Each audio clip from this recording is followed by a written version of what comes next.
Evening everyone. Am I audible? आवाज आ रही सबको? Good evening, sir. Good evening. Good evening. Yes, sir. Good evening, sir. Very good evening. Okay. So today's class going to be very important as we are going to discuss the most important part of CRPC. As you can see, the journey from FIR to trial. Just a second. Just a second.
Okay. तो काफी important topic discuss करना है आज. And for this topic we have already covered the background. Background में हम लोगों ने basically क्या-क्या discuss किया. Starting from section 1 we have discussed about the courts. We have discussed about the criminal courts. हमने जितने भी functionaries हैं CRPC में, functionaries यानी authorities का कहने का मतलब, we have discussed about the courts, we have discussed about the prosecution, and we have also discussed about the police authority. इन सारे authorities के बारे में डिटेल में डिस्कस कर लिया. और क्या हमने डिस्कस किया? इस टॉपिक को समझने के लिए एक basic understanding different types of offences के होने चाहिए, जो कि हमने पिछले क्लास में, the last class we have covered it, like difference between cognizable, what is cognizable, what is non cognizable, what is bailable and what is non bailable, and then third one is compoundable and non compoundable. वो हमने देखा. And we have also seen the difference between summon case and warrant case also. Warrant case. अब देख, आपको ये sir क्या detail में हम लोग समझेंगे. As you can see the topic is journey from FIR to trial. अब ये जर्नी इसलिए हम कह रहे हैं क्योंकि ये पूरा journey is divided into different parts, है ना, जिसका स्टार्टिंग पॉइंट पता है हमको और जिसका एंडिंग पॉइंट पता है. स्टार्टिंग और एंडिंग पॉइंट से मेरा क्या मतलब है कि कोई भी क्रिमिनल प्रोसीडिंग, अगर पूरे क्रिमिनल प्रोसीडिंग की बात करें हम लोग, तो वो स्टार्ट होता है बेसिकली FIR से. नोट कर लीजिएगा जो लोग ऐड हो रहे हैं. It starts with the very first step of FIR and it conclude or ends with the judgment. इतना तो हम लोग सब जानते हैं, judgment. और as far as section is concerned, it starts with section 154 and then it ends with section 265A. इन सारे provision को ब्रीफली हमको देखना है. अभी हम लोग डिटेल में जाएंगे ही नहीं. अभी हम will try to understand the different step after step समझने की कोशिश करेंगे और वो कॉन्सेप्ट वाइज समझने की कोशिश करेंगे. सेक्शन वाइज जाने की जरूरत नहीं है. सेक्शन वाइज चूंकि फॉलो नहीं कर सकते CrPC, because CrPC is entirely interconnected. एक पार्ट दूसरे से कनेक्टेड है. वो कनेक्शन हमको एस्टैब्लिश हमेशा करते रहना पड़ेगा. ठीक है, अब समझो इसको कैसे पढ़ें इसको सर, और क्या पढ़ेंगे हम लोग. तो पहला जो पार्ट है FIR से लेकर के, और जो लास्ट पार्ट है जब एक्चुअली में कोर्ट जजमेंट डिलीवर करती है, ये जजमेंट एक्विटल का भी हो सकता है, ये जजमेंट कन्विक्शन का भी हो सकता है. इसके in between these two point there are various step, there are various process, और इसको कह सकते हो देयर आर वेरियस प्रोसीजर. उन सारे प्रोसीजर के कॉन्सेप्चुअल अंडरस्टैंडिंग चाहिए, और पहले कॉन्सेप्चुअली समझेंगे और कॉन्सेप्चुअली समझ करके उसमें सेक्शन अप्लाई करेंगे, तो दोनों चीजें याद हो जाएंगी. You will be in a position to say कि पहले FIR होगा, उसके बाद क्या करेंगे, उसके बाद क्या करेंगे. कोर्ट अगर कॉग्निजेंस लेती है तो कोर्ट क्या कर रही है उस समय, और कॉग्निजेंस लेने के बाद है. फाइन. तो अब देखो, इस इन बिटवीन जो प्रोसीडिंग है इसको हम 3 पार्ट में डिवाइड करते हैं। क्लियर है? 2 पॉइंट तो हमको क्लियर समझ में आ गया कि क्रिमिनल प्रोसीडिंग का जो पार्ट है एफआईआर से लेकर के जजमेंट तक, we have divided it into 3 part. क्या क्या है भैया? सबसे पहला part is the investigation. First part is called investigation. Then you have second part which is called inquiry, and then you have third part which is called trial. इन तीनों का briefly idea होना चाहिए हमको कि what this process is all about, कौन कौन से important section है इसमें और एक्चुअली होता क्या है इसमें, है नहीं ना? अब देखो थोड़ा ब्रीफली समझते हैं इन्वेस्टिगेशन का क्या मतलब है, what is the purpose of investigation. पर ये सेक्शन कहां हम लोग रेफर करते हैं इन्वेस्टिगेशन का? सेक्शन 2 में आपके पास वेयर एक्ट हो तो please refer it and find it out कि किस सेक्शन में इन्वेस्टिगेशन डिफाइन। एनीवन? 2H। अब देखो एक चीज तो सबको पता है, क्या पता है कि सर इन्वेस्टिगेशन पुलिस करेगी, ठीक है पुलिस करेगी, लेकिन पुलिस इन्वेस्टिगेशन में करेगी क्या? What police is basically suppose to investigation. आप अगर 2H पढ़ोगे तो वहां क्लियर है कि पुलिस का पर्पस, यहाँ पर पुलिस का काम क्या है? Collection of evidences. एकदम क्लियर है, एक लाइन में बोलना है कि इन्वेस्टिगेशन का पर्पस क्या है? The purpose of investigation is collection of evidence. ठीक, एक बात तो समझ में आई कि सर इन्वेस्टिगेशन का पर्पस कलेक्शन ऑफ एविडेंस है, डिफाइन 2H में है। कौन करेगा? तो जनरली पुलिस ऑफिस करेगा। अब ये मिथ कि ये पुलिस ऑफिसर ही कर सकता है, ये मिथ ब्रेक हो जाएगा जब सेक्शन 2H को आप सही से पढ़ोगे। क्या लिखा हुआ है एनीवन? उसको थोड़ा रीड आउट कीजिएगा जो लिखा हुआ है।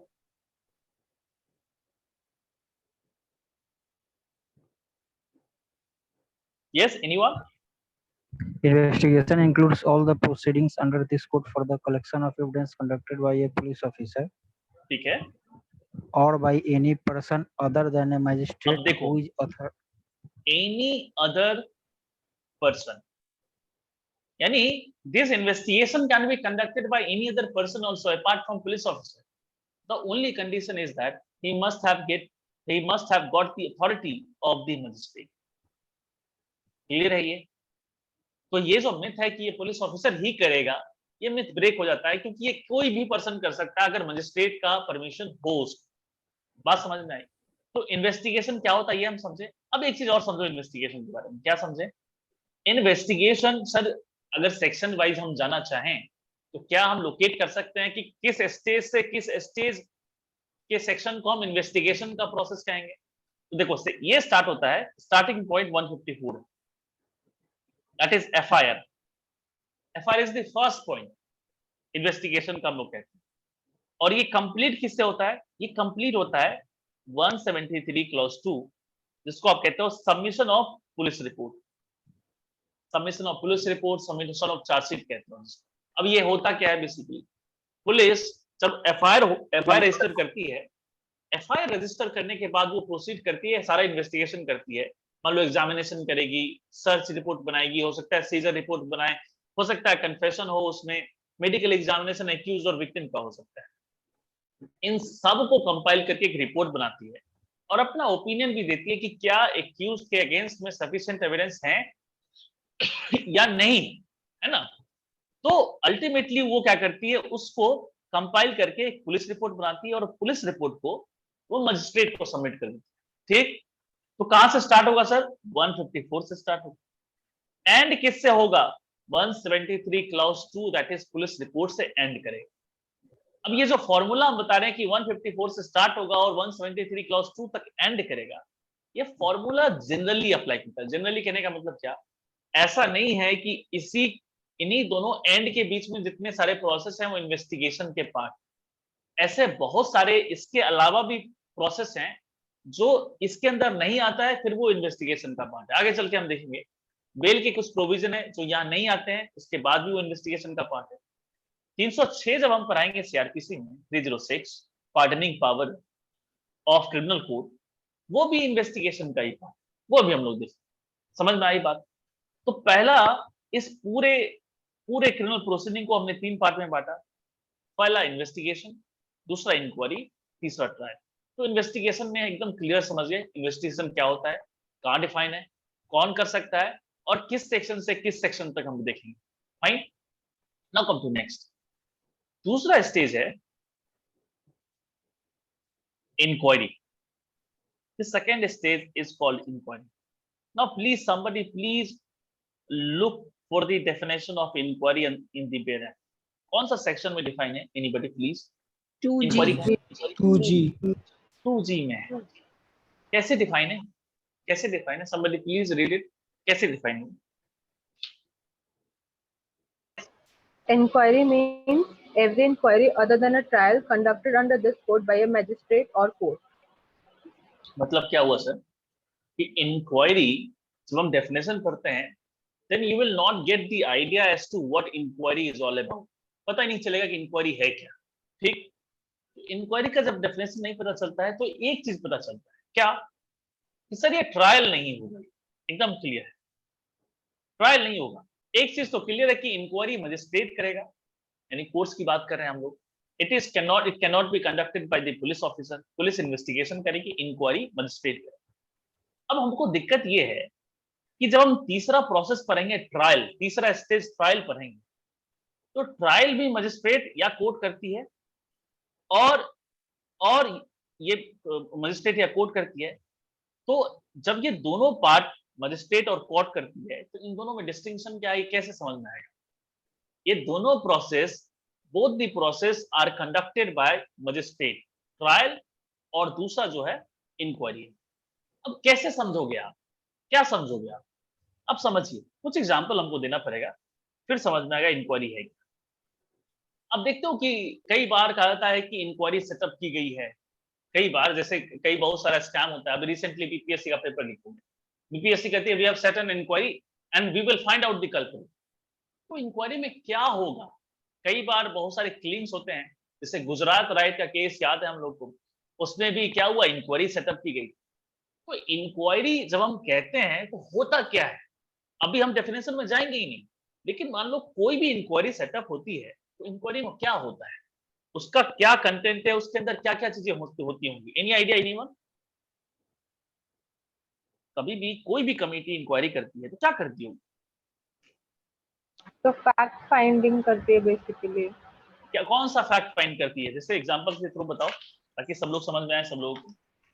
तो जैसे आपने एग्जांपल दिया कि बीपीएससी का पेपर लीक हुआ, तो वहां पे जो भी इंक्वायरी कमेटी होगी उसका वो कंसिडरेशन होगा कि जो पेपर है ये चीज, मतलब ये सोर्स कहाँ से आया, इंफॉर्मेशन कहाँ से आई, फिर कौन कौन लोग इन्वॉल्व हो सकते हैं इसमें। Correct, तो जो भी करेक्ट फैक्ट करेक्ट। रिलेटेड हो, कोई भी इंक्वायरी, कोई भी कमीशन जब करती है, इसका पर्पस यही होता है कि they are suppose to find certain fact.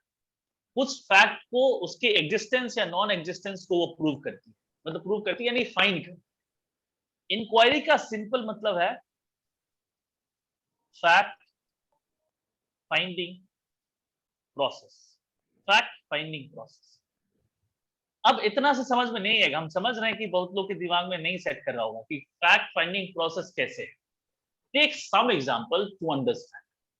एक एग्जांपल लेता हूं, सेक्शन 190 सीआरपीसी का हम रेफर करते हैं। दो तीन सेक्शन है, सेक्शन 190 और सेक्शन 204 देखेंगे। इसका हेडिंग क्या है 190 का? 190 इज 190 कॉग्निजेंस। ठीक, अब समझिए कॉग्निजेंस 190 का जो स्टेज है और ये जो प्रोसेस कॉग्निजेंस है, it is not the part of the investigation, it is the part of the inquiry. अब कहोगे सर इंक्वायरी है, ठीक है मानते हैं इंक्वायरी है, आप कहें कि ये फैक्ट फाइंडिंग प्रोसेस होगा, तो कौन सा इसमें फैक्ट हम फाइंड करते हैं ये तो बताइए। तो आप समझो, जब पुलिस इन्वेस्टिगेशन कंप्लीट करके चार्जशीट सबमिट करती है, पुलिस रिपोर्ट सबमिट करती है, तो जज के पास क्या आएगा? एफआईआर की कॉपी आएगी। जज के पास क्या आएगा? 161 का स्टेटमेंट आएगा विटनेसेस का। जज के पास क्या होगा? हो सकता है उसमें कन्फेशन लोगों ने दिया होगा, पार्टीज ने, तो कन्फेशन हो सकता है। जज के पास क्या आएगा? हो सकता है कि medical report accused sexual offences में मेडिकल रिपोर्ट एक्यूज्ड और विक्टिम का होता है, वो हो सकता है। हो सकता है कि सर्च और सीजर रिपोर्ट हो सकता है। तो ये सारी चीजें ये सारा कंपाइल करके रिपोर्ट सबमिट किया जाता है मजिस्ट्रेट। अब मजिस्ट्रेट क्या करेगा? What magistrate is suppose to do when police report is being filed? अब वो पुलिस रिपोर्ट चार्जशीट आ गया, चार्जशीट को निकालेगा, एफआईआर को देखेगा, सारे रिपोर्ट को देखेगा, and after examining and perusing all the relevant document, सारे एविडेंसेस को, जज is suppose to apply what? Judicial mind. जज is suppose to apply judicial mind. Judicial mind क्यों? अरे क्योंकि दे आर सपोज, उन लोगों के पास लॉ की अंडरस्टैंडिंग है, उन्होंने जो सीआरपीसी पढ़ा, उन्होंने जो आईपीसी पढ़ा, उन्होंने जो एविडेंस पढ़ा, उसको पढ़ करके उनको ये फ्रेम करना है कि क्या इस स्टेज पर, कॉग्निजेंस के स्टेज पर, क्या प्राइमा फेसाई केस बनता है एक्यूज के अगेंस्ट में? कौन सा फैक्ट असर्टेन कर रहे हैं? यही फैक्ट असर्टेन कर रहे हैं कि after examining all the relevant document, क्या हम कह सकते हैं कि एक्यूज के अगेंस्ट सफिशिएंट एविडेंस है प्रोसीड करने की, whether prima facie offence is made out और नॉट मेड आउट. समझ रहे हो बात? तो यहां ये नहीं डिसाइड कर रहे हैं कि सर यहां पर वो गिल्टी है कि नहीं है, गिल्टी और नॉट गिल्टी. नहीं, जज इस क्वेश्चन में ड्वेल करेगा ही नहीं, ये क्वेश्चन अभी नहीं डिसाइड करेगा. बस डिसाइड करेगा कि जितना डॉक्यूमेंट मेरे पास प्रोड्यूस हुआ, उसको एग्जामिन परयूज करने के बाद क्या हम कह सकते हैं कि there are sufficient evidence to proceed against the accused person?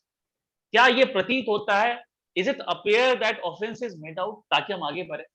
If yes, तो आगे बढ़ेगी. तो ये जो प्रोसेस कॉग्निजेंस का है, क्या देख रहे हो आप? Fact finding process. तो ऐसा फैक्ट फाइंडिंग प्रोसेस जहां पर कोर्ट और मजिस्ट्रेट, यानी जज या magistrate, apply judicial mind to ascertain certain fact, उसके एग्जिस्टेंस या उसके नॉन एग्जिस्टेंस को वो बेसिकली ascertain करते हैं. एक और एग्जांपल लेते हैं तो और क्लियर हो जाएगा इंक्वायरी होता है. सेक्शन 204, ये भी इंक्वायरी का पार्ट. 204, 190 आपने पढ़ा, अब 204 के अंदर अब देखो क्या नाम है इसका. इसका नाम होगा इशू ऑफ प्रोसेस. अच्छा समझिए एक चीज, अब जब हम कह दिए ये कि sir 190 is a part of inquiry, क्यों? क्योंकि यहां पर मजिस्ट्रेट इंश्योर करेगा या सेटिस्फाई होगा whether prima facie case is made out और नॉट. फैक्ट फाइंड कर रहा है वो. ये बताओ यहां पर कौन सा फैक्ट फाइंड करेगा? 204 खुद से पढ़िए, आपके पास वेयर एक्ट है, और पढ़कर ये बताइए कि कौन सा फैक्ट असर्टेन कर रहा है इस स्टेज पर मजिस्ट्रेट और जज. Let's suppose magistrate, which fact is ascertaining. इत्मीनान से पढ़िए, काफी समय अपने पास, और पढ़ के बताइए 204 में कौन सा फैक्ट ascertain किया जाए. That whether it is a summon case or warrant case. नहीं बबली, ये नहीं है. और थोड़ा सही से पढ़िए, उसके पहले दूसरी लाइन को पढ़िए सही से.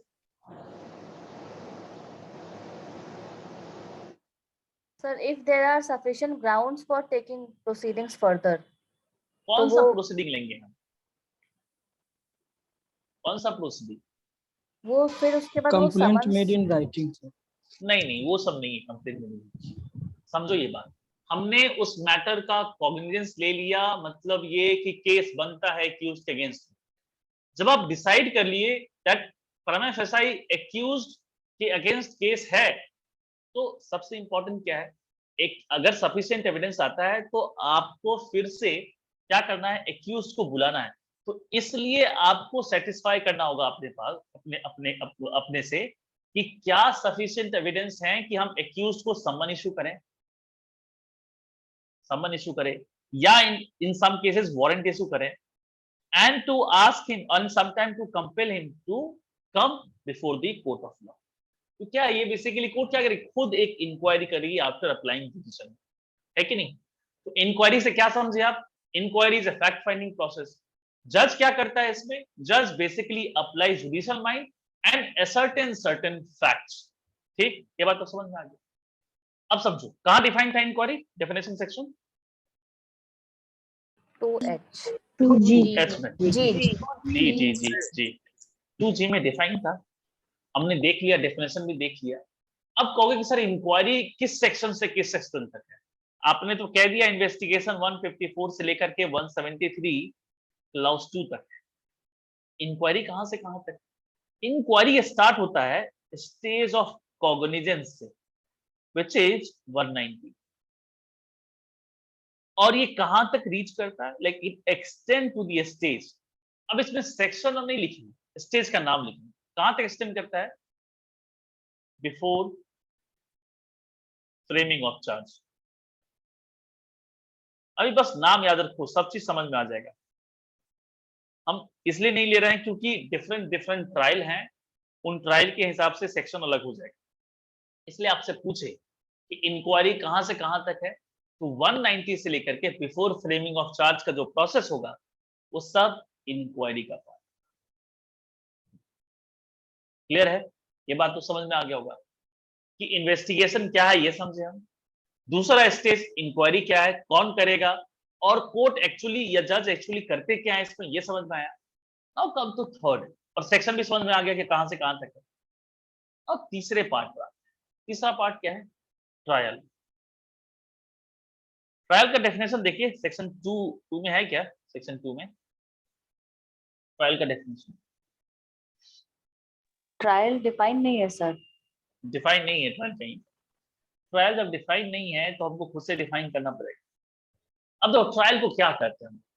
ट्रायल कहा जाता है, पहले समझ लो डेफिनेशन क्या है। Trial is a judicial proceeding. Trial is a judicial proceeding which either ends with, या तो वो एंड होगा एक्विटल से, या वो एंड होगा कन्विक्शन से। either it will conclude with acquittal और conviction। सबसे पहले क्या बताएं कि सर ये जुडिशियल प्रोसीडिंग है, तो जुडिशियल प्रोसीडिंग क्या होता है? सेक्शन देखिए, आप सेक्शन देखिए बताइए जुडिशियल प्रोसीडिंग किस सेक्शन में डिफाइन है? 2I। 2I। एक बार पढ़िए, खुद से पढ़ के बताइए।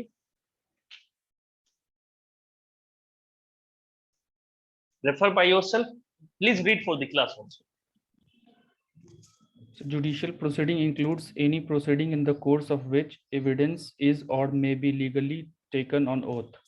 क्या कहता है? ऐसे प्रोसीडिंग जहां पर एविडेंस लिया जाएगा, और कैसे लिया जाएगा? ओथ पे लिया जाएगा, जिसको कहते हो शपथ पे लिया जाएगा। एविडेंस ओथ पे लिया जाएगा। पहले इस चीज को समझ लीजिए, ओथ पर हम एविडेंस क्यों ले रहे हैं, क्या इसका पर्पस है? मतलब आपको शपथ दिलाया जाता है, आप जिस भी रिलीजन के हैं उस रिलीजियस टेक्स्ट से आपको शपथ दिलाया जाता है, तो क्या कॉन्सिक्वेंसेस होगा अगर हम ओथ दिलवा रहे हैं? ओथ दिलवा करके अगर एविडेंस ले रहे हैं, what shall be the consequences? Anyone बताओ, इतने लोग हैं, बताओ कोई। ओथ क्यों दिलवाते हैं हम कोर्ट में? सर परज्यूरी के लिए उसको लायबल किया जा सकता है। परजरी के लिए डायरेक्ट लायबल कर देंगे। 191 जिसका पनिशमेंट 193 में है। Yes sir. For giving false sir ये समझो। मेक श्योर करने के लिए कि वो जो भी टेस्टिफाई करेगा वो उसके नॉलेज के हिसाब से ट्रू होगा। ये भी बात सही है। देखो समझो, अगर हम ओथ, इफ वी आर एड्यूसिंग या taking evidence on oath, it means the person who is giving evidence is binding upon. तुम जो बोल रहे हो it will be binding upon you, और अगर कुछ गलत बोल रहे हो, कुछ फॉल्स बोल रहे हो, तो उसके लिए कॉन्सिक्वेंसेस हैं आईपीसी में। जैसे परजरी का प्रोविजन है जो 193 में पनिशेबल है, फिर कहीं और भी प्रोविजन है, वो भी हम लोग देखेंगे। ठीक है, तो ट्रायल क्या है? ट्रायल एक जुडिशियल प्रोसीडिंग है जहां पर एविडेंस ओथ पे लिए जाएंगे। और ट्रायल एंड किससे कर रहा है, कैसे डिफाइन कर रहे हैं हम लोग? या तो ये एक्विटल, एंड्स विद एक्विटल और एंड्स विद कन्विक्शन। अब कहोगे ऐसा क्यों डिफाइन कर रहे हैं सर, ऐसा क्या हो जाएगा डिफाइन करने से? समझिए, अब हम कह रहे हैं कि ऐसा प्रोसीडिंग जो कन्विक्शन या एक्विटल से एंड करेगा। इस केस में अगर हम देखें 190 और ट्रायल को हम कंपेयर करें, ट्रायल भी मजिस्ट्रेट करता है, इसमें कोई दिक्कत नहीं है। यहां भी मजिस्ट्रेट जुडिशियल माइंड अप्लाई करता है। 190 भी मजिस्ट्रेट के द्वारा प्रोसीडिंग की जाती है, और यहां भी जुडिशियल माइंड ही अप्लाई किया जाता है। तो इन दोनों स्टेज में क्या डिस्टिंक्शन होगा, कैसे हम इंक्वायरी को ट्रायल से अलग करें? अगर हम एग्जांपल 190 का ले रहे हैं, सोचिए और सोच के बताइए। सो 190 में मैजिस्ट्रेट एविडेंस को एग्जामिन करके ये बता रहा है कि ऑफेंस कमिट हुआ, there is a prima facie that the offence has been committed, whereas trial में ये हो रहा है कि जो भी एविडेंसेस हैं उनको एग्जामिन करके जो अक्यूज्ड है उसको उसको जज किया जा रहा है बेसिकली। ठीक, देखिए पर्पस जब आप डिराइव करोगे इस प्रोसीडिंग का तो समझ में आ जाएगा। ट्रायल का जो प्रोसीडिंग करते हैं उसका पर्पस बहुत क्लियर है। पर्पस ये डिटरमाइन करने का कि वेदर इज गिल्टी और नॉट। जब हम इंक्वायरी कर रहे हैं उस समय इंक्वायरी का पर्पस ये नहीं रहता है, ये असर्टेन करने का नहीं रहता है कि वो गिल्टी है कि नहीं गिल्टी है, उस समय ये डिसाइड नहीं करेंगे। इसलिए एक मजिस्ट्रेट का satisfaction at the stage of inquiry and at the stage of trial different होता है कि नहीं? इस इंक्वायरी के स्टेज में बस उसको देखना है, 190 के स्टेज में क्या देखना है कि भैया प्रमा फेसाई केस बनता है कि नहीं बनता। अगर बनता है तो फिर उसके अगेंस्ट 204 इशू करेंगे हम। यहां पर हम ये डिसाइड नहीं कर रहे हैं कि वेदर ही इज गिल्टी और नॉट। समझ रहे हो बात? इसलिए इस प्रोसेस का पर्पस इक्विटल और कन्विक्शन नहीं है, इसलिए ट्रायल नहीं है, इसलिए इंक्वायरी। वेयर एज ट्रायल में जितने प्रोसीडिंग होते हैं उसका पर्पस बहुत क्लियर है, either it leads to acquittal और कन्विक्शन। देयरफॉर ये मेन डिस्टिंक्शन दोनों में। अब आप पूछोगे कि सर सेक्शन के हिसाब से बताइए, सेक्शन कहां से कहां तक होगा? इंक्वायरी कहां पर एंड कर रहा था? एनीवन? इंक्वायरी कहां पर एंड कर रहा था? Before framing of charge. Before framing of charge. Before framing of charge inquiry end कर रहा था। ट्रायल स्टार्ट कहां से होगा? उसी स्टेज से होगा, फ्रेमिंग ऑफ चार्ज। कोई भी पूछे आपसे कि ट्रायल स्टार्ट कब होता है, you should say कि trial start with the framing of charge. और ये एंड कब करता है? Ends with judgement. Judgement sentence आप उसको कह सकते हो, जजमेंट से करता है। हम इसमें फिर से स्पेसिफिक सेक्शन नहीं बता रहे। क्यों? क्योंकि डिफरेंट ट्रायल है, उसके लिए अलग अलग सेक्शन अप्लीकेबल होंगे, इसलिए अभी हम बात समझ में आई। तो हम ये पढ़ें उससे पहले हम लोग क्रिमिनल प्रोसीडिंग को 3 पार्ट में डिवाइड कर दिए। पहला इन्वेस्टिगेशन, दूसरा इंक्वायरी और तीसरा ट्रायल। 154 टू 173 क्लास 2, 190 से 228 जनरली डिपेंड करेगा अलग अलग ट्रायल पर, और 227 आप ऐसा कह सकते हो 227, और 228 से 235 अगर हम सेशंस ट्रायल की बात करें। तो ये डिफरेंट स्टेप हैं क्रिमिनल प्रोसीडिंग। क्लियर है? Any doubt? कोई डाउट है इसमें? Any doubt?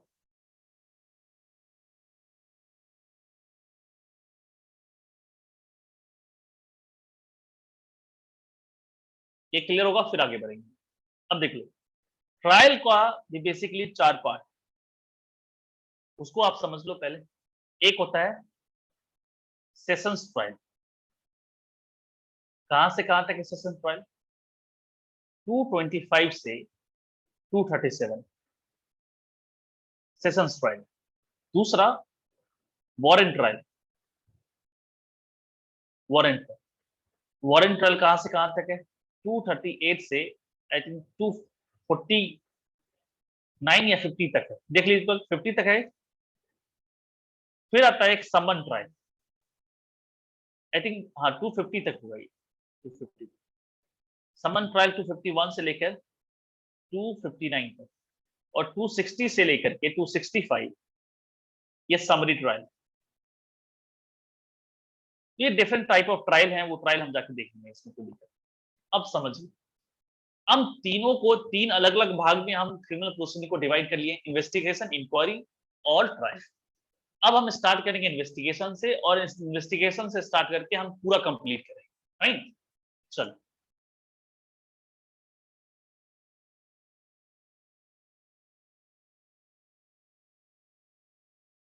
देखिए,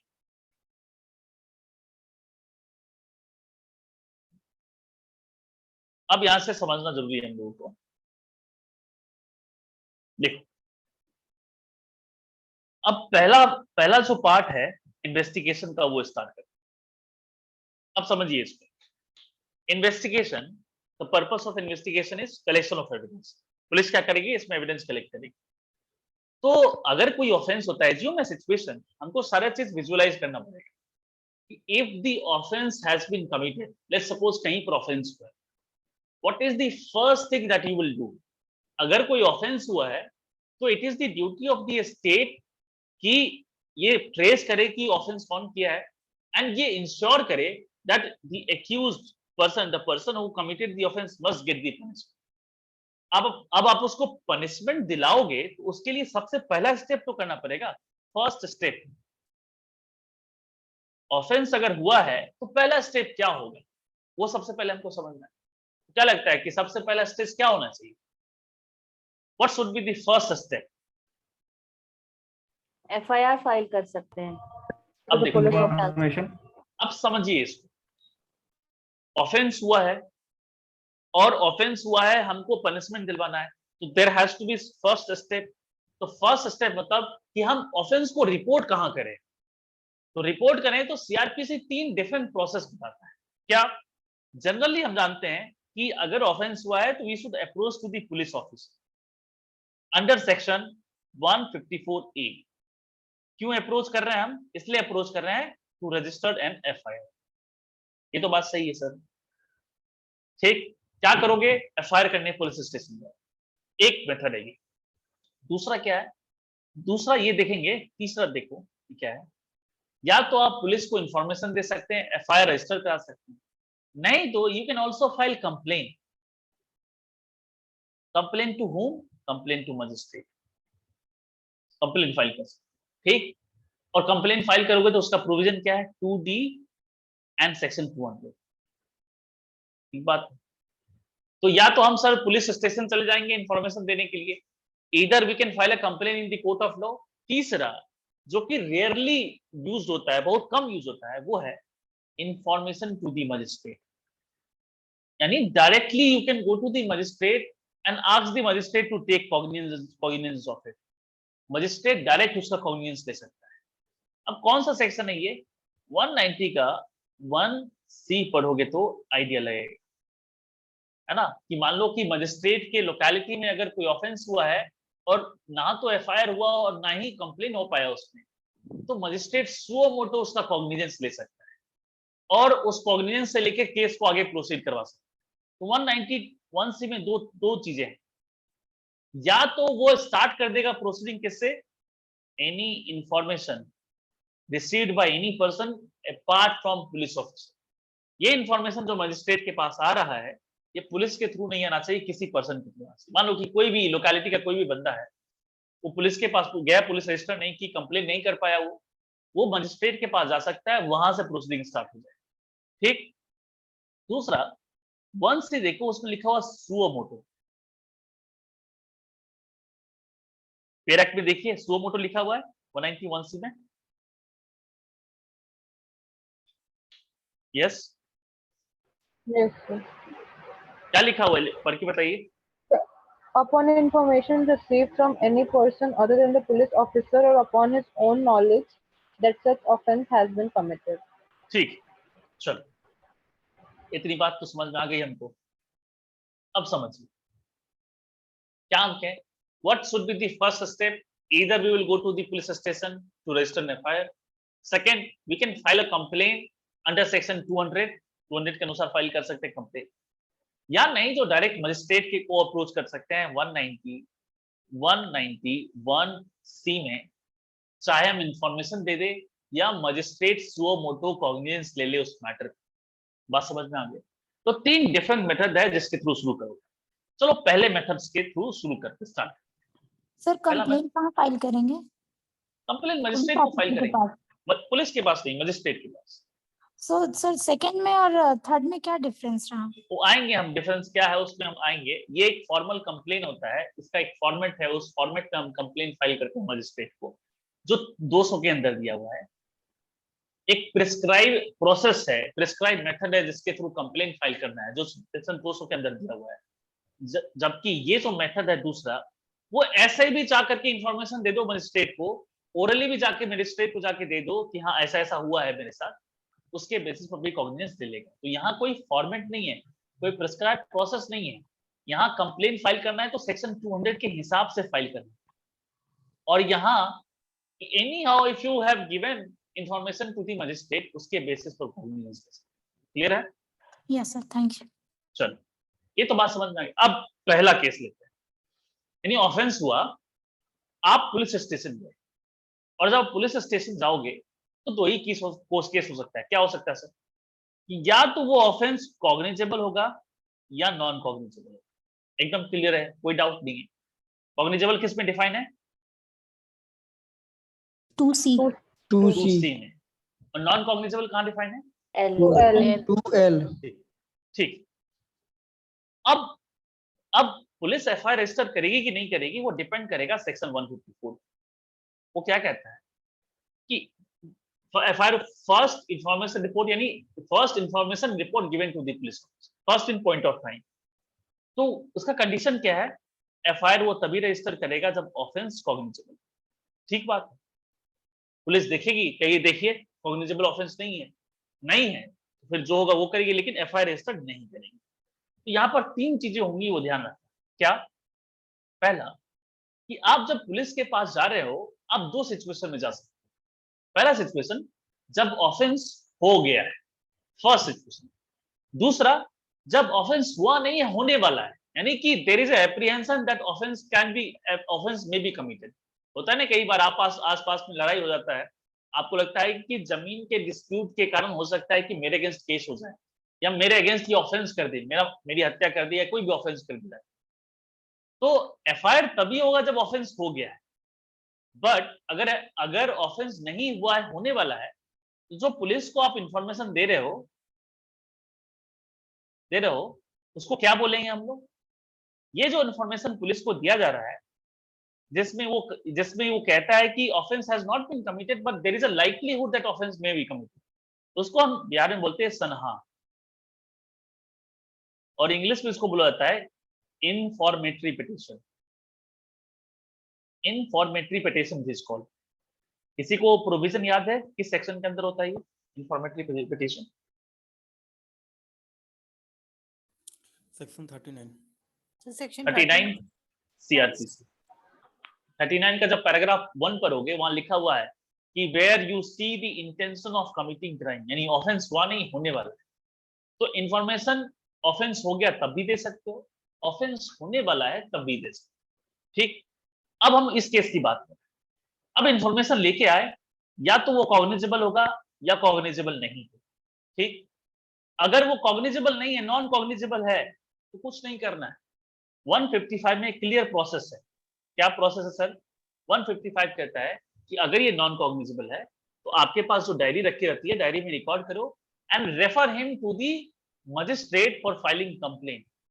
क्यों कंप्लेन फाइल करना?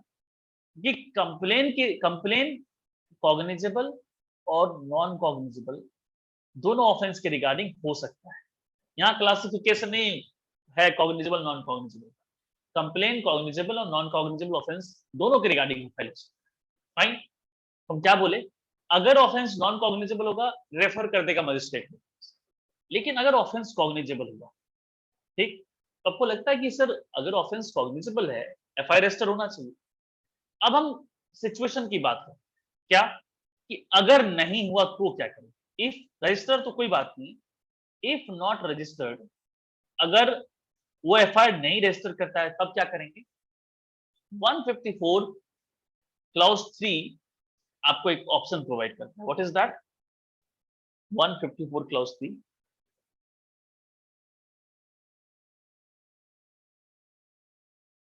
क्या करता है? सामने आपके approach superintendent of police, SP को अप्रोच कीजिए। एसपी या तो खुद रजिस्टर कर देगा या डायरेक्ट कर देगा एसएचओ को कि तुम रजिस्टर। ठीक। तो आप पुलिस स्टेशन गए, पुलिस ने रजिस्टर नहीं किया, तो एसपी के पास, आप ऐसा सिचुएशन मानो कि एसपी के पास गए या एसपी के पास भेजे एसपी पोस्ट से, फिर भी एफआईआर रजिस्टर नहीं हुआ, तो हम क्या करेंगे? अब इस केस में ये जो ऑप्शन देख रहे हो, ये from the very Inception available नहीं था। 1973 से या 1898 का जब एक्ट था ये अवेलेबल नहीं। उस समय लोग क्या करते थे, उस समय अगर एसपी के बाद भी अगर एफआईआर रजिस्टर नहीं हुआ, वो हाईकोर्ट अप्रोच करते थे। और हाईकोर्ट किस सेक्शन में सीआरपीसी के अपना पावर एक्सरसाइज करता था? क्या किसमें कर सकता है anyone? 482 482 inherent power of the high court. देखो सीआरपीसी जब बनाया गया तो उन सारे सिचुएशन को जो हम कंटेम्पलेट कर सकते थे उसके लिए प्रोविजन बना दी।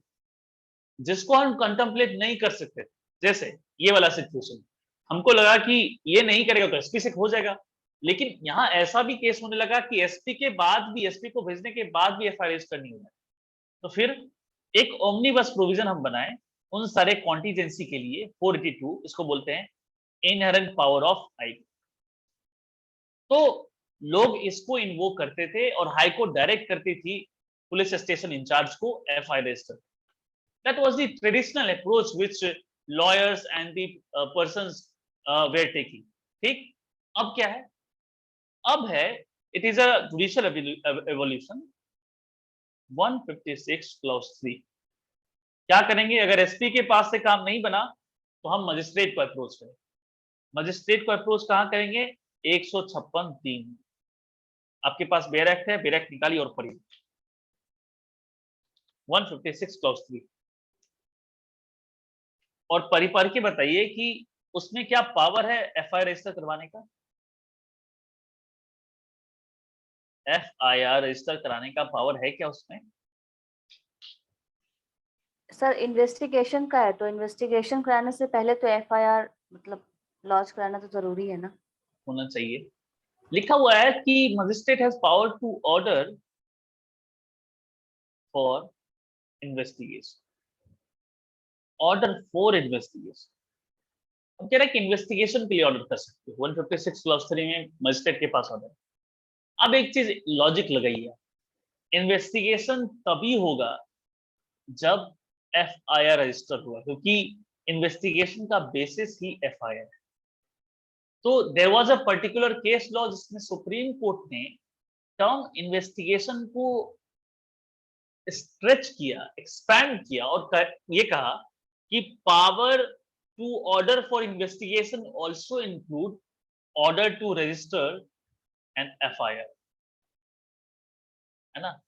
Interpreted the term investigation, expanded its meaning and said कि power to order for investigation also includes power to order to register an FIR। उसके बाद से अगर अब एसपी से भी काम नहीं बनता है तो आप जुडिशियल मजिस्ट्रेट को 156 क्लॉज 3 में एक पिटीशन डालोगे और जुडिशियल मजिस्ट्रेट डायरेक्ट करेगा पुलिस स्टेशन इंचार्ज को कि तुम एफआईआर रजिस्टर करो। क्लियर है? ये बात समझ में आई सबको? इतना समझ में आ गया? क्योंकि यहां से एक तो क्वेश्चन है। अब समझ में आ गया, पुलिस स्टेशन जाएंगे, ऑफेंस क्या होना चाहिए? कॉग्निजेबल होना चाहिए। नहीं रजिस्टर किया तो एसपी के पास जाएंगे 154 क्लॉज 3 में। वहां नहीं हुआ तो 156 क्लॉज 3 में हम जाएंगे जुडिशियल मजिस्ट्रेट के पास। अब समझो इसका कॉन्सिक्वेंसेस क्या है कि मान लो आपने पुलिस को इंफॉर्मेशन दिया, कॉग्निजेबल ऑफेंस है, लेकिन फिर भी पुलिस ने एफआईआर रजिस्टर नहीं किया, तो कुछ पनिशमेंट मिलेगा उसको क्या? Will he be subject to any kind of punishment? IPC में कहीं तो कहीं पनिशेबल होगा ये। यस, सर 156 161 टू 165 मतलब 166 से नीचे जो भी रहे शायद। 166 का 1 देखोगे आप तो वहां पर पनिशेबल है, लेकिन वो जो प्रोविजन है वो सेक्सुअल ऑफेंसेस के रिगार्डिंग एफआईआर आप रजिस्टर नहीं करते हो तब के लिए, है ना। सेक्सुअल ऑफेंसेस 354, 376, 354 एबीसी आईपीसी, इसके रिगार्डिंग अगर एफआईआर रजिस्टर नहीं करते हो तो पनिशमेंट वहां दिया 3 महीने का पनिशमेंट आएगा।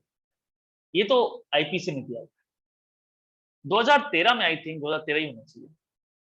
Famous Lalita Kumari case versus state of UP होगा। कोर्ट ने क्या कहा कि in case of cognizable offence police has to register an FIR police के पास कोई डिस्क्रिप्शन नहीं है, पुलिस को एफआईआर रजिस्टर करना ही होगा। तो यहां से गाइडलाइन आ गया कि पुलिस अगर कॉग्निजेबल ऑफेंस है तो एफआईआर रजिस्टर करना ही पड़ेगा। तो अगर अभी करंट सिचुएशन में कॉग्निजेबल ऑफेंस होने के बाद भी पुलिस अगर एफआईआर रजिस्टर नहीं करती है तो एक्चुअली पुलिस डेरोगेट कर रही है ललिता कुमारी के जजमेंट को। और इसके अगेंस्ट रेमेडी क्या है मेरे पास? कंटेम्प्ट ऑफ कोर्ट के लिए हम जा सकते हैं, कंटेम्प्ट ऑफ कोर्ट। तो ये रेमेडी है अगर पुलिस नहीं माने तो। पुलिस सेक्सुअल ऑफेंस में नहीं माने तो आईपीसी में प्रोविजन है, उसके रिगार्डिंग आप कंप्लेंट फाइल कर सकते हो। अगर फिर भी नहीं माने तो कंटेम्प्ट ऑफ कोर्ट होगा, because the police is not following the Lalita Kumari judgement. Is that clear to everyone? ये सब समझ में आ गया सबको? फिर आगे बढ़े। ये कैसे प्रोसीड हुआ? Information to police officer, cognizable, non cognizable, register होगा, नहीं रजिस्टर होगा, तो ये दोनों अप्रोच है। ये सब हम लोग देख लिए। चलो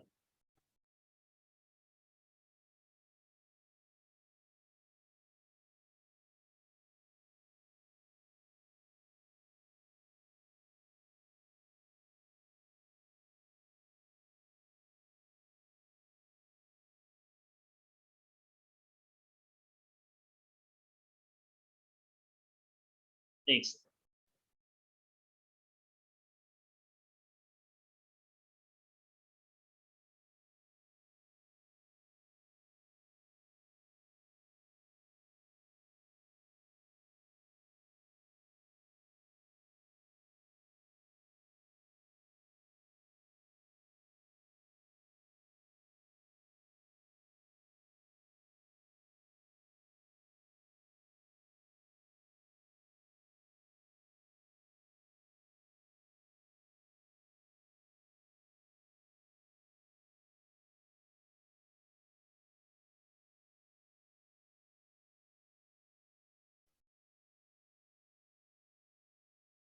ओके, यहां तक तो हम समझ गए।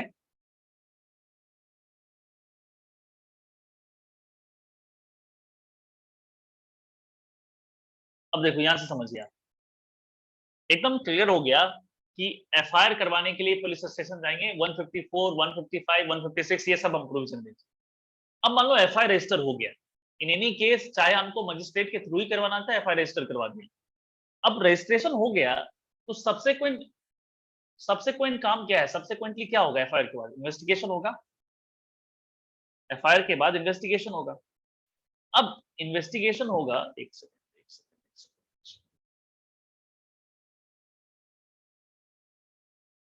हाँ। अब इस केस में 156 क्लाउज 1 जब पढ़ेंगे तो ये कहता क्या है? ये कहता है पुलिस में इन्वेस्टिगेट, ठीक है। इसका मतलब क्या है कि it is not necessary for the police officer कि वो हर एक केस को इन्वेस्टिगेट करेगा। ये जरूरी नहीं है कि वो हर एक केस को इन्वेस्टिगेट करेगा। तो फिर क्या होगा उसको? वो किसी केस को इन्वेस्टिगेट कर सकता है, नहीं भी कर सकता है, depending upon the fact and circumstances of the case.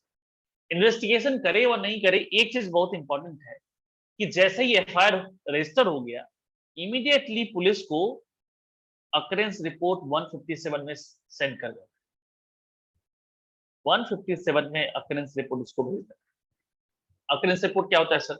Occurrence report कुछ नहीं कि अल्टीमेटली उस मजिस्ट्रेट को भी पता होना चाहिए कि उसके जुरिस्डिक्शन में एक ऑफेंस हुआ है। देयरफॉर एक एफआईआर की कॉपी मजिस्ट्रेट को भी जाएगी। इसी को हम बोलते हैं सबमिशन ऑफ अकरेंस रिपोर्ट। किस सेक्शन के अंदर? 157। ये तो बात समझ में आ गई। अब ये चीज समझिए, पुलिस या तो इन्वेस्टिगेट करेगी या इन्वेस्टिगेशन नहीं करेगी। अगर करेगी तो क्या होगा? Investigation is conducted. अगर नहीं करेगी तो क्या होगा? एक एक करके दोनों पार्ट को हम लोग देख लेते हैं।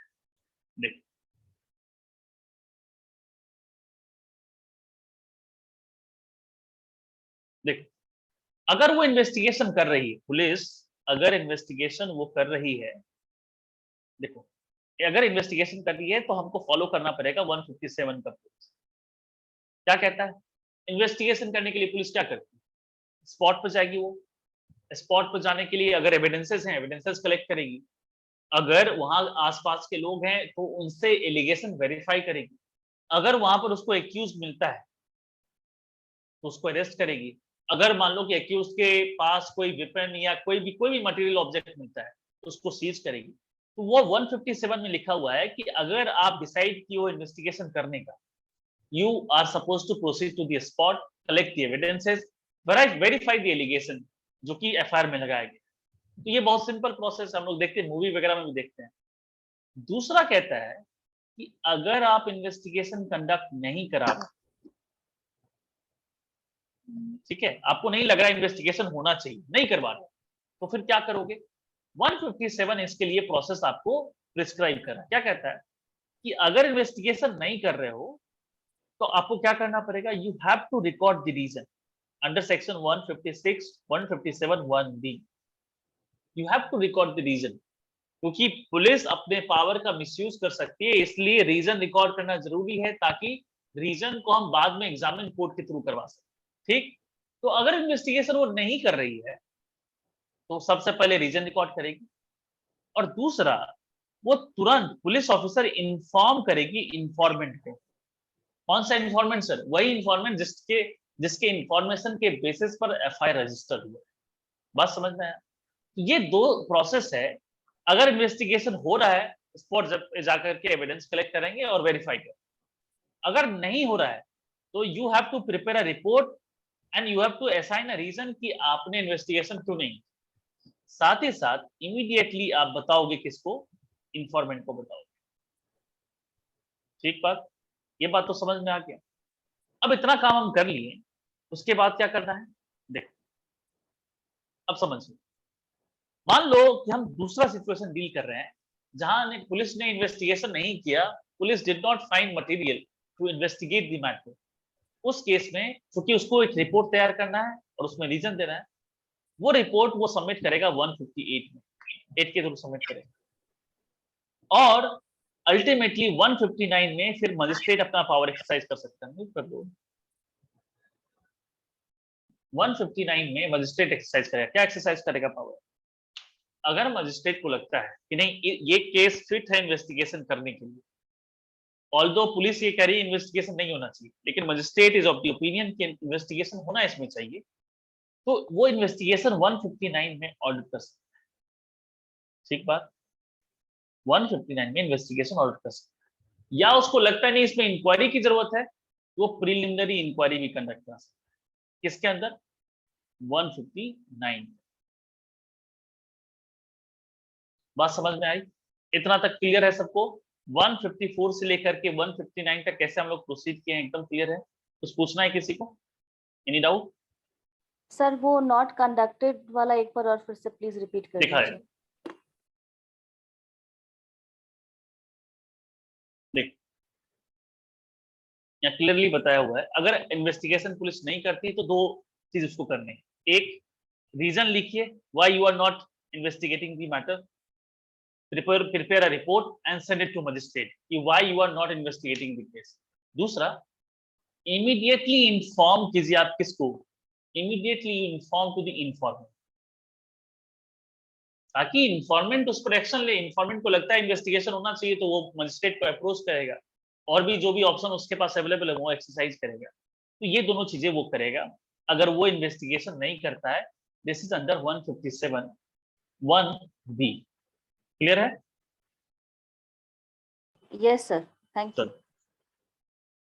यहां तक तो समझ गए? अब समझिए, देखो सर 158 में जो रिपोर्ट सबमिट कर रहा है वो कौन सा रिपोर्ट कर रहा है? जब वो इन्वेस्टिगेट नहीं करेगा फिर वो वाला रिपोर्ट है? वो वाला रिपोर्ट सबमिट कर रहा है। यस, 158 में मजिस्ट्रेट वही रिपोर्ट सबमिट करेगा जब वो इन्वेस्टिगेशन नहीं कंप्लीट कर रहा है तो वो रिपोर्ट मजिस्ट्रेट को। हाँ, मजिस्ट्रेट। क्लियर है?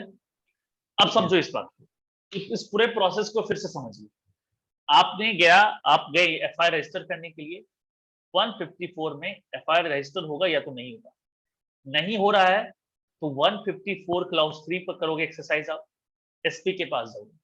वहां भी नहीं होगा, 156 क्लाउज 3 में you have to approach to the magistrate and magistrate will direct the police officer to FIR register an FIR। ठीक, अब अगर FIR रजिस्टर्ड हो गया है तो इमीडिएटली 157 क्लॉज 1 के अनुसार police is suppose to submit occurrence report to the magistrate that an offense has been committed in your locality या in your jurisdiction. अब हमने सबमिट कर दिया, तो अब या तो इन्वेस्टिगेशन होगा या तो नहीं होगा। इन्वेस्टिगेशन होगा तो 157 क्लॉज 1 के अनुसार हम स्पॉट पे जाएंगे, एविडेंसेस कलेक्ट करेंगे, एलिगेशन वेरीफाई करेंगे और एक्यूज अगर मिलता है तो एक्यूज को अरेस्ट करके जेल में, ये इन्वेस्टिगेशन करना। अगर वो नहीं करता इन्वेस्टिगेशन तो दो चीजें करनी पड़ेंगी उसको। क्या? पहला उसको करना पड़ेगा he has to record the reason for not doing the investigation and prepare a report जो उसको मजिस्ट्रेट को सबमिट करे। दूसरा, इमीडिएटली वो इन्फॉर्म करेगा इन्फॉर्मेंट को कि भैया इस केस को हम इन्वेस्टिगेट नहीं कर रहे हैं, और उसके पास ऑप्शन है वो इन्फॉर्मेंट को करे। ठीक, अब मान लो कि अगर वो इन्वेस्टिगेट नहीं कर रहा है इस केस में, अगर हम सपोज करके चलते हैं, अगर इन्वेस्टिगेट नहीं कर रहा है तो फिर क्या पावर है हमारे पास? 159 में मजिस्ट्रेट के पास दो ऑप्शन, या तो according to the fact and circumstances inquiry conduct कर दे खुद से, या उसको लगता है नहीं इसमें इन्वेस्टिगेशन होना ही चाहिए तो 159 में वो इन्वेस्टिगेशन ऑर्डर कर दे। Is that clear to everyone? यहां तक क्लियर है? फिर आगे बढ़ेंगे। यस। Any doubt? चलो अब देखो आपने क्या किया, आप किस स्टेज पर हो? अब इन्वेस्टिगेशन बेसिकली आपने स्पॉट पर जाकर के स्पॉट से आ गए हो, इन्वेस्टिगेशन बेसिकली आप कर रहे हो। मान लो कि पुलिस स्टेशन आप लौट, अब आप क्या करोगे? आप जब स्पॉट पर गए, सीन ऑफ क्राइम पर गए, आपने 4-5 लोगों से बात की, पुलिस 4-5 लोगों से बात की, ये वेरीफाई करने के लिए एलिगेशन सही है कि नहीं। उसमें से बहुत लोग हो सकता है कि वाइटल इंफॉर्मेशन केस के रिगार्डिंग उनको पता हो, तो आपको पता है कि ABC, आपने नाम वहां नोट कर लिया, ABCD, ये लोग फैक्ट एंड सर्कमस्टांसेस के बारे में डिटेल में जान रहे हैं। तो अब क्या करेंगे हम? उनका एग्जामिनेशन इंपॉर्टेंट है, तो इसके लिए बनाया गया सेक्शन 160। हेडिंग देखिए 160 का हेडिंग क्या है? एनीवन? हेडिंग क्या? Heading issue summoning for ensuring attendance. क्या कह रहा है? याद है आपको वो किसान हत्या वाला जो केस था, कौन सा केस था? सेंट्रल मिनिस्टर का बेटा था उसमें, लखीमपुर केस। लखीमपुर केस याद है ना आपको? लखीमपुर केस। कभी आपने देखा है कि murder, a person who is accused of murder, उसको पुलिस उसके घर जाती है और घर जाकर के चिपकाती है notice that your attendance is required, therefore please come to the police office. Supreme Court was shocked by this particular gesture of the police officer. Police, अब देखोगे उस जजमेंट में वो लिखा हुआ है, उस ऑर्डर में लिखा हुआ था कि this is how you treat the offence, the accused of murder. सामान्य अगर आदमी होता मर्डर का तो आप ऐसे ट्रीट करते।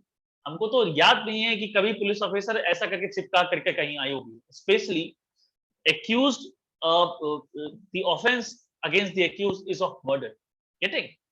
तो आपको क्या करना है? 160 इसलिए दिया गया कि उन सारे विटनेसेस या एक्यूज को आप बुलाओगे, है ना, सम्मन करोगे एक तरीके का। तो बुलाने का अलग अलग तरीका है, जैसे भी बुलाओ, अरेस्ट करके लाओ या जैसे भी लेके आओ।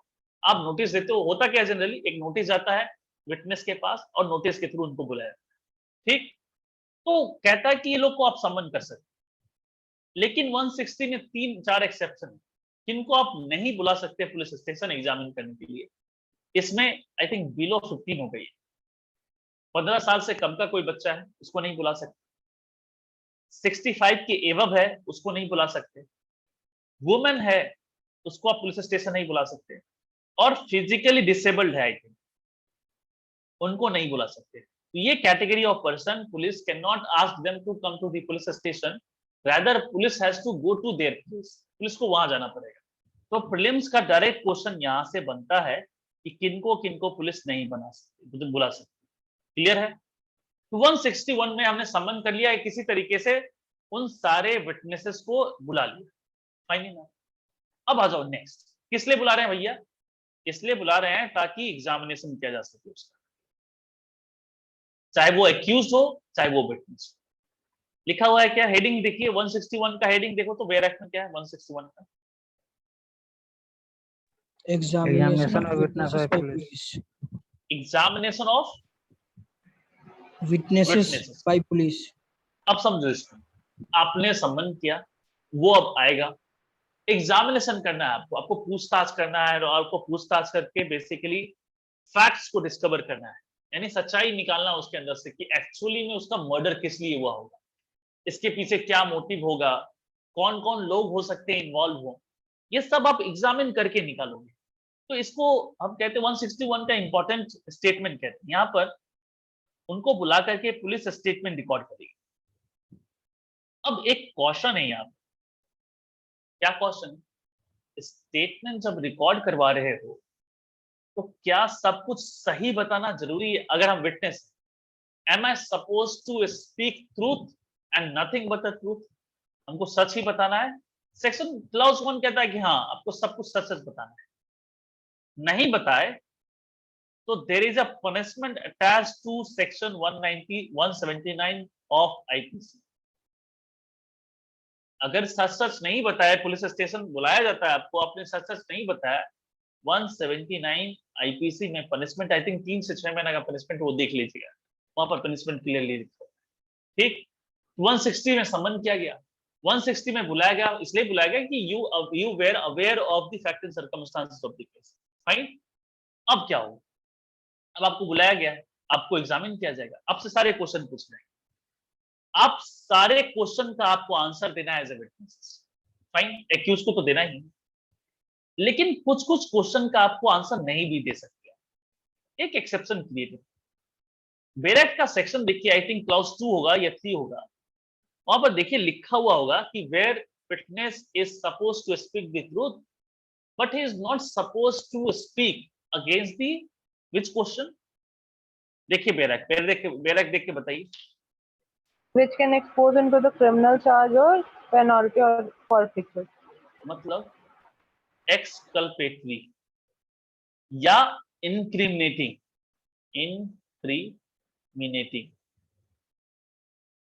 क्वेश्चन क्या बोलता है, प्रोटेक्शन है विटनेसेस कि पुलिस जो पूछे जवाब दो उसका, लेकिन उन क्वेश्चन का जवाब आपको नहीं देना है जिस क्वेश्चन का आंसर दे करके इधर आपको अरेस्ट कर लिया जाएगा या आपको आपके अगेंस्ट कोई क्रिमिनल प्रोसिक्यूशन होगा। मान लो कि कोई एक इंफॉर्मेशन आप दे रहे हैं, उसमें पता चला कि उस इंफॉर्मेशन में आपने भी कोई ऑफेंस कर दिया। मान लो आप, वो जब मार रहा था उस व्यक्ति को, विक्टिम को मार रहा था, तो आप उसको बचा रहे, और बचाते बचाते आपने क्या किया, उसके जेब में से घड़ी, सोने की घड़ी निकाल ली, आपने क्या किया, ऑफेंस किया है। तो यहां ये कह रहा है कि आप सब कुछ बताओ, लेकिन वो नहीं बताना है आपको जो आप, जिससे आपका अरेस्ट हो जाए या आपके अगेंस्ट क्रिमिनल प्रोसिक्यूशन हो जाए। ये जो कॉन्सेप्ट है ये बेस्ड है एक कॉन्स्टिट्यूशनल प्रोविजन से। कौन सा ये प्रोविजन कॉन्स्टिट्यूशन का? 20 क्लॉज 3 ऑफ कॉन्स्टिट्यूशन को बोलते हैं सेल्फ इंक्रिमेशन। अब इसमें देखिए 20 क्लॉज 3 जब पढ़िएगा, वो प्रोटेक्शन किसको ग्रांटेड है, एक्यूज को ग्रांटेड। क्या बोलता है कि no person who is the accused of an offence shall be compelled to become witness against himself। यानी स्टेट हमको कंपेल नहीं कर सकती, हमको हमारे अगेंस्ट विटनेस बनने के लिए कंपेल नहीं कर सकती। एकदम क्लियर बात है। तो 20 क्लॉज 3 का प्रोटेक्शन यहाँ पर है, ठीक। तो वो तो एक्यूज को है, यहां पर जो है, यहां पर विटनेसेस को भी, यहाँ पर बात समझ में आ गई? ये चीज समझ में आ गया। 160 समन करेंगे, 161 में एग्जामिनेशन होगा उसका, और एग्जामिनेशन में सब कुछ उसको सच सच बताना है। लेकिन अगर क्वेश्चन इनक्रिमिनेटिंग नेचर है, then he is not suppose to disclose. Nandini Satpathy का केस हम लोग कभी देखेंगे जब डिटेल में पढ़ेंगे, तो समझ में आ गया। उसका एग्जामिनेशन कर लेंगे। अब जो एग्जामिनेशन कर रहे हैं स्टेटमेंट का, क्या लगता है ये जो स्टेटमेंट पुलिस के सामने दी जा रही है, इसका क्या वैल्यू होता हो? लॉजिकली क्या समझ में आता है हमको कि किसका क्या एविडेंशियल वैल्यू हो सकता है? एनीवन? एविडेंशियल वैल्यू अगर हम देखें तो या तो वो सब्सटैंटिव एविडेंस होगा या कोरोबोरेटरी या कॉन्ट्राडिक्टरी एविडेंस होगा। कोरोबोरेटिव एविडेंस होगा। सब्सटैंटिव एविडेंस मतलब कि जिसके सोल बेसिस पर कोर्ट कन्विक्ट कर सकती है, और कोरोबोरेटिव मतलब 2-3 बाकी सारे एविडेंस उसको कोरोबोरेट करने की जरूरत है ना, सब्सटेंशिएट करने की जरूरत। तो 161 का जो स्टेटमेंट रिकॉर्ड कर रहे हैं हम, यानी पुलिस रिकॉर्ड कर रही है, उसका एविडेंशियल वैल्यू क्या होना चाहिए? सर कोरोबोरेटिव कोरोबोरेटिव। एक चीज एकदम दिमाग में सेट कर लीजिए, एफआईआर जो 154 है, एफआईआर का भी कोई एविडेंशियल वैल्यू नहीं है, क्योंकि FIR is basically recorded before police officer. There is no reliability that we can attach to the FIR, therefore it is not a substantive piece of evidence. लेकिन FIR का purpose corroboration और contradiction। बहुत लोग के दिमाग में ये पहली बार ये वर्ड आ रहा होगा, corroboration और contradiction मतलब क्या? समझिए इसका। अभी FIR में आपने डिटेल दिया, हो सकता है कि पुलिस स्टेशन में आपने गवाही दे दिया। क्या गवाही दिया? कि सर हम आंख से देखे थे चाकू मार रहा था वो दूसरे व्यक्ति, विक्टिम को चाकू मार रहा। आपने तो यहाँ बयान दे दिया। अब ये सारा स्टेटमेंट आपका फिर से रिकॉर्ड कोर्ट में किया जाएगा। कोर्ट के सामने जब जाओगे, कोर्ट में रिकॉर्ड किया जाएगा। अब आप कोर्ट के सामने क्या बोले हो कि सर अंधेरा था, बहुत धुंधला था, दिख नहीं पा रहे थे, है ना, बहुत ब्लर करके दिखाई नहीं दे रहा था, हम सही से देख नहीं पा रहे थे एक्चुअली में चाकू कौन मारा है, और वहां पर 2-3 लोग थे। तो आप क्या कर रहे हो? अपने ही स्टेटमेंट को कॉन्ट्राडिक्ट कर। समझ में आता है? तो 161 का जो स्टेटमेंट रिकॉर्ड हो रहा है, it is not a substantive piece of evidence, but it can be used for the purpose of contradiction during trial. ये कौन सा सेक्शन बोलता है? 162 ये सेक्शन। क्लियर है? ये बात समझ में आई सबको? 162 सॉरी, हाँ 162। अब इसका एक एक्सेप्शन है। क्या एक्सेप्शन है सर? एक्सेप्शन ये कि अभी तो आप कह रहे हैं कि इसका पर्पस कॉन्ट्राडिक्टरी है, सब्सटैंटिव पीस ऑफ एविडेंस नहीं है, लेकिन ऐसे 2 सिचुएशन है जब ये सब्सटैंटिव पीस ऑफ एविडेंस बन जाएगा। क्या क्या है sir? If that evidence becomes 32 clause 1 और 27 ऑफ इंडियन एविडेंस है, मतलब अगर वो डाइंग डिक्लेरेशन हो जाए, या डाइंग डिक्लेरेशन करें, या वो confession leading to discovery, confession leading to discovery मतलब क्या? स्टेटमेंट दिया और स्टेटमेंट देने के बाद मर गया, क्या है? Dying declaration. हो सकता है जो विक्टिम है, विक्टिम ने स्टेटमेंट देके ही देने के बाद उसकी डेथ हो गई, तो क्या है वो डाइंग डिक्लेरेशन। तो ऑल्दो इस स्टेटमेंट का वैल्यू कॉन्ट्राडिक्शन पर्पस के लिए था, लेकिन अब ये डाइंग डिक्लेरेशन हो गया है, तो ये सब्सटैंटिव पीस ऑफ एविडेंस बन गया। फाइन। और दूसरा कि मान लो किसी ने कन्फेस कर दिया, एक्यूज ने कन्फेस किया, और वो कन्फेशन वॉलंटरली था। हम जानते हैं कि कन्फेशन पुलिस ऑफिसर को अगर दिया जाएगा, वो कन्फेशन इररिलेवेंट है अंडर इंडियन एविडेंस एक्ट, लेकिन उस कन्फेशन के बेसिस पर अगर किसी मटेरियल ऑब्जेक्ट का डिस्कवरी होती है, जैसे मान लो हमने कन्फेस किया कि सर हमने उसको मार दिया था, और मार करके क्या किया हमने कि बॉडी को कहीं एक्सह्यूम कर दिया और चाकू को किसी कोने में जाके छुपा दिया। तो आप वो जो डिस्कवरी के बारे में बता रहे हो, कन्फेशन इररिलेवेंट है, लेकिन जो डिस्कवरी ऑफ मटेरियल ऑब्जेक्ट हो रहा है वो रिलेवेंट है, and that becomes substantive evidence. ठीक बात? क्या हम समझे कि 161 के स्टेटमेंट का जो एविडेंशियल वैल्यू है वो कॉन्ट्राडिक्टरी, लेकिन ऐसे 2 केसेस हैं जब वो सब्सटैंटिव पीस ऑफ एविडेंस बन जाएगा। कौन से 2 केस? पहला case when it becomes dying declaration after giving a statement, वो मर जाता है, dying declaration, ठीक, विक्टिम। और दूसरा वो कन्फेस करता है पुलिस के सामने, और confession is leading to discovery of some material object, fact, तो वहां पर सब्सटैंटिव पीस ऑफ एविडेंस हो जाएगा, अदरवाइज ये कॉन्ट्राडिक्टरी ही इसका पर्पस रहेगा। क्लियर है ये? 160, 161, 162 एक और पढ़ लेते हैं, फिर आप करेंगे। क्या है? 163 बहुत सिंपल है। 163 कहता है क्या? 163 कहता है कि जब आप रिकॉर्ड कर रहे हो स्टेटमेंट, पुलिस कहीं भी स्टेटमेंट इस चैप्टर के अंदर रिकॉर्ड कर रही है, police can not apply inducement, police can not apply threat या कोercion अप्लाई नहीं कर सकता। It has to be free from inducement, it has to be free from threat, it has to be free from any kind of कोercion। ठीक है, this is section 160। ये 3 section clear है सबको? 160, 161, 162 and 163। Is that clear to everyone? Yes. Sir 162 sir एक बार और बताओ। 162 क्या समझे तुम?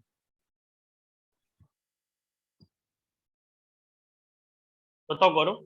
सर कॉन्ट्राडिक्टरी है सर वो सेक्शन 161 के एक्सेप्शन है सेक्शन 161 का सेक्शन एक्सेप्शन नहीं है।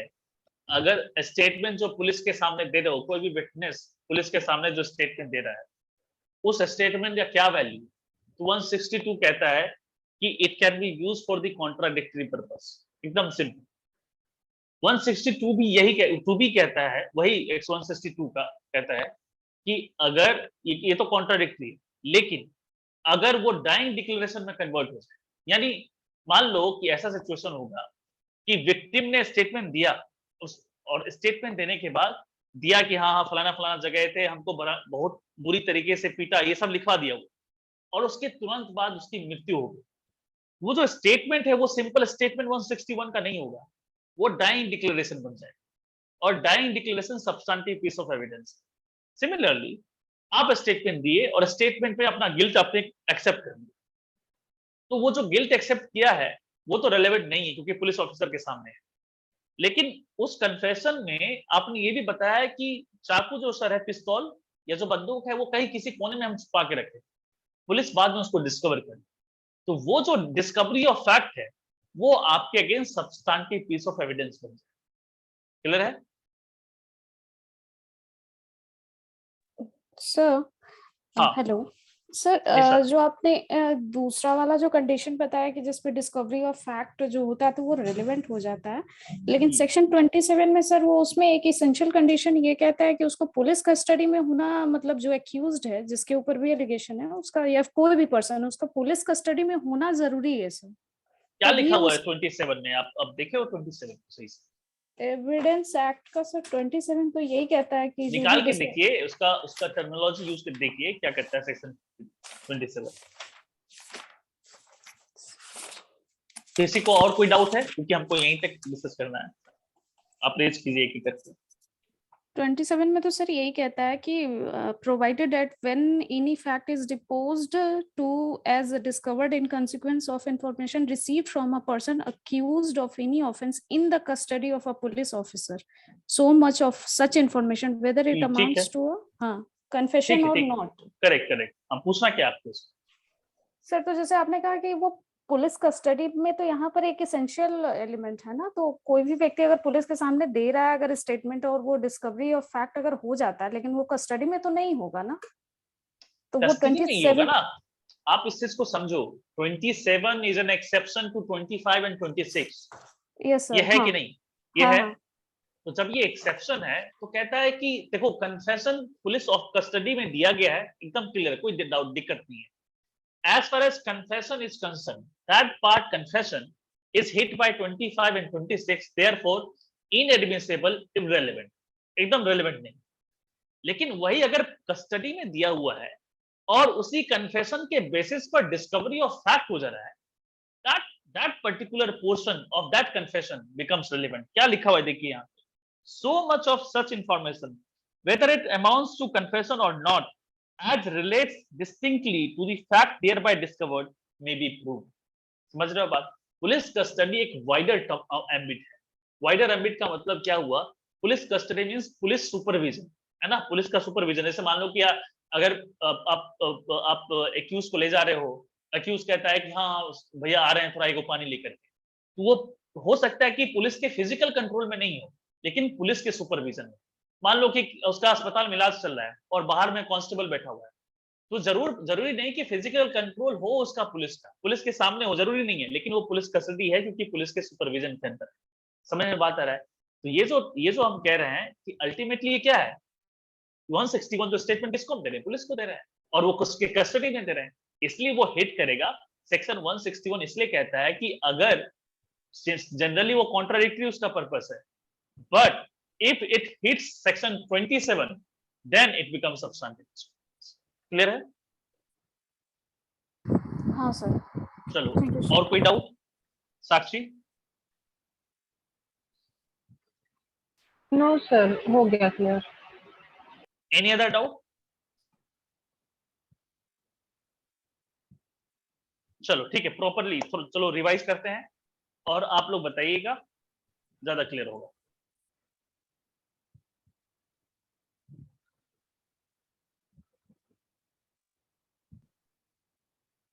देखो, चलो बताओ। इन्वेस्टिगेशन पूरे क्रिमिनल प्रोसीडिंग को 3 पार्ट में डिवाइड कर रहे हैं। इन्वेस्टिगेशन कहां दिया हुआ है, किस सेक्शन में है? Section 2H। 2H। कौन करेगा? पुलिस और any person authorised by magistrate. कहां से कहां तक हम पढ़ते हैं इसको? Section 154 to section 174। 173 प्लस 2। ठीक है। इंक्वायरी कहां डिफाइन है? 2G। 2G। और कहां से कहां तक है ये? 190। Section 192 before framing of charge. Before framing of charge. ठीक। तीसरा, ट्रायल डिफाइन नहीं है, कहां से कहां तक ये? After framing of charge. Framing of charge framing to of judgment. Charge नहीं, फ्रेमिंग ऑफ चार्ज से फ्रेमिंग ऑफ चार्ज से एक्विटल और कन्विक्शन जजमेंट ऑफ जजमेंट तक है। एक्विटल और ठीक, ये चीज समझ में आ गया। अब इसको हम लोग 3 तरीके से डिस्कस किए थे, देख लो। सबसे पहला इन्वेस्टिगेशन का पार्ट आया था। इन्वेस्टिगेशन में सबसे पहला जो पार्ट है कि how to set criminal information 3 तरीके से कर सकते हैं। 154 में इंफॉर्मेशन पुलिस को दे सकते हैं। 200 में क्या करेंगे? कंप्लेंट फाइल कंप्लेंट फाइल करेंगे। और 191C में क्या करेंगे?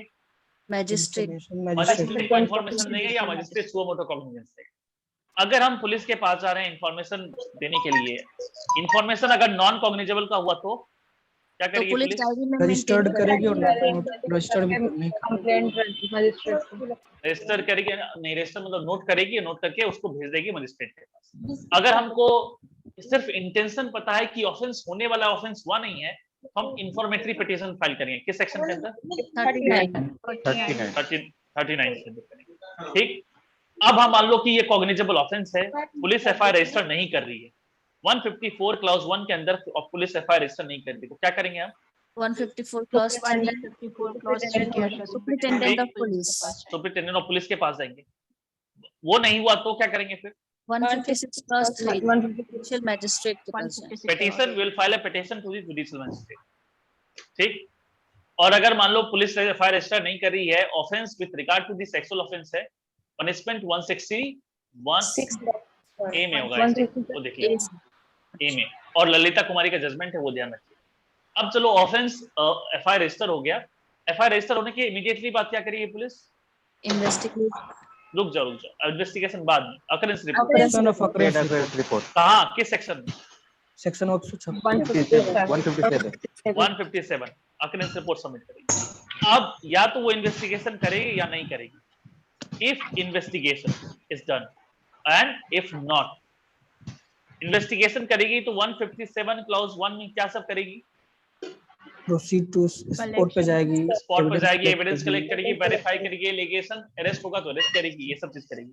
अगर वो इन्वेस्टिगेशन नहीं करी है, जैसा कि 156 क्लॉज 1 में बोला है कि पुलिस में इन्वेस्टिगेट, ठीक नहीं करेगी, तो 2 चीजें हैं जो कि 157 1B में दिया हुआ। क्या क्या चीजें हैं? पहला, record the reason रिकॉर्ड करेगा, record the reason why you are not investigation, prepare a report, and second, notify the informant को immediately notify the informant। ठीक, इंफॉर्मेंट को नोटिफाई की। अब इंफॉर्मेंट को नोटिफाई करने के बाद अल्टीमेटली रिपोर्ट तैयार होके जाएगा मजिस्ट्रेट के पास। मजिस्ट्रेट 159 में उसके पास 2 ऑप्शन, क्या करेगा? उससे इंक्वायरी कर सकता है, या if he thinks fit that this is a case fit for investigation, तो इन्वेस्टिगेशन ऑर्डर कर देगा। मतलब इस केस में भी मान लो अब इन्वेस्टिगेशन स्टार्ट हुई। अब जब इन्वेस्टिगेशन स्टार्ट हो गया है, पुलिस वापस पुलिस स्टेशन आ जाएगी, तो अब क्या करेंगे हम? उन सारे विटनेसेस को बुलाना है। किस सेक्शन के अनुसार बुलाएंगे? 160. 160 सब बंद करेंगे। किनको किनको नहीं बुला सकते हैं? 15 years से से कम कम का 65 से above Mentally, physically women Women, and physically disabled. सही बुलाएंगे उसको। फिर 161 में क्या करेंगे? एग्जामिनेशन ऑफ विटनेसेस एग्जामिन करेंगे, और अगर वो सच सच नहीं बताया तो क्या पनिशमेंट है उसके लिए? 179 IPC। किन सारे क्वेश्चन का आंसर उसको नहीं करना है? incriminating इंक्रिमिनेटिंग का नहीं करना, 20 क्लॉज 3 देख लीजिए। ये प्रोटेक्शन एक्यूज्ड को है जनरली 20 क्लॉज 3 में, लेकिन यहाँ 161 में जो ये प्रोटेक्शन है वो विटनेस को ग्रांट किया। ठीक, इसका एविडेंसी वैल्यू क्या होगा? 162 में है। क्या है इसका एविडेंसी वैल्यू? कॉन्ट्राडिक्शन के लिए। लेकिन दो केसेस में सब्सटैंटिव ऑफेंस बन जाएगा, सब्सटैंटिव एविडेंस बन जाएगा। पहला 32 clause 1 dying declaration and 27 is confession leading to discovery, तब ये हो करेगा। ठीक, ये बात समझ में आ गई हमको। And then you have 163, that is No inducement. no threat or inducement should be employed in order to extract the statement of the persons। ठीक है, यहाँ तक हम चीज कर लिए। आज हम रिवाइज नहीं करवा पाएंगे कोर्ट वगैरह आप देख लेना, जो हम लोग पहले पढ़ चुके हैं। एस्टैब्लिशमेंट ऑफ क्रिमिनल कोर्ट, उसके पावर क्या क्या है वो हमने देख लिया है। Cognizable, non cognizable, bailable, non bailable, ये सब देख लिया। इस फॉर्मेट में इंपॉर्टेंट क्या है कि you should draw this chart by yourself also. पहले चार्ट ड्रॉ करो, स्टेप आपको याद है, और जैसे जैसे ड्रॉ कर रहे हो सेक्शन रेफर करो। आप ये जो देख रहे हो अभी ये 20-25% है, यहां से लेके हमको ट्रायल तक पहुंचना है, वो चार्ट फॉर्मेट में पहुंचेंगे ताकि हमको स्टेप बाय स्टेप याद हो। और जब हम चार्ट बना रहे हैं हम अपने पास बेरेक रखेंगे, बार बार बेरेक हम रेफर करेंगे। ठीक, ओके, कोई डाउट नहीं है? चलो ठीक है, इसको रिवाइज किए, प्रॉपर्ली रिवाइज कीजिए। चार्ट जहां तक हम पढ़े हैं वहां बनाइए, सेक्शन को रेफर कीजिए, फिर हम नेक्स्ट क्लास में इसको प्रोसीड करेंगे। ठीक, thank you everyone, thank you, make your notes. Sir section 116 है, पूछ लीजिए, प्रतीक फोन करके पूछ लीजिए। ओके। किसी को डाउट होगा कॉल कर लीजिए। Thank you.